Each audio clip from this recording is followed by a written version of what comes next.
Boy Stats 4K back with another upload. You know we have to be consistent with the uploads, and today's a very interesting one. Today I have an update on iPhone 13 Pro Max. I've been using the 13 Pro Max for about a year now, or maybe just a year and a half, and there's definitely a lot to cover. I want to give you guys the good and the bad, if I've enjoyed using it over the years, and I want to let you guys know if I like it. But now it's time to get into the update.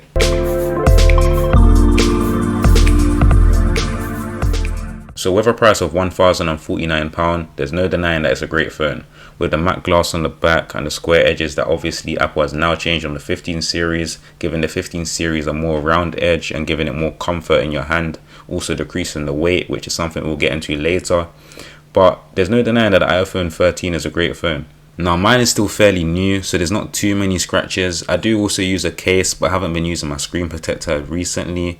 Now for those who are clumsy and do tend to drop their phones more, I would recommend a case on the iPhone 13 Pro Max, as the 13 Pro Max is very slippery, so I would recommend you get one. And especially with the square edges on the 13 Pro Max, I definitely recommend you using a case. I've experienced the 15 Pro Max, and you know, a case isn't that necessary on the 15 Pro Max, obviously because the phone has now been built for comfort and to sit in your hand perfectly.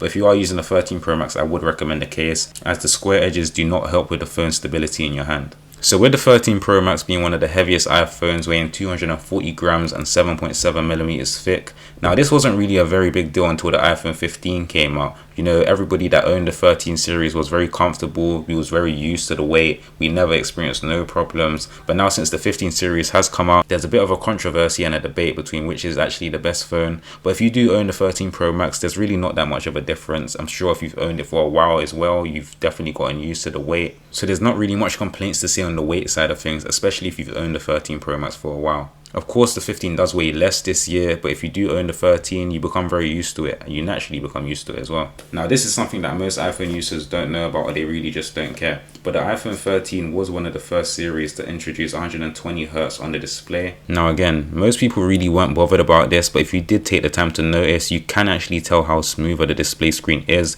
especially when playing games or fast-paced movements on your phone. The display is very clear. The difference is very clear, and when you compare it to the older series like the 12 or the 11, you can see the difference. And when you do upgrade to a higher hertz, you can actually tell the difference between. Now if we want to go on to speaking about the photo quality, it actually does get very interesting. The photo quality is very consistent on the iPhone 13 Pro Max. So with the ultra wide lens, the wide lens, the main camera, even the telephoto lens, portrait mode is very good as well. Now with the ultra wide lens, we're now able to take close-up shots of the image in the frame in a very clear and smooth picture quality. Now moving on to the battery life.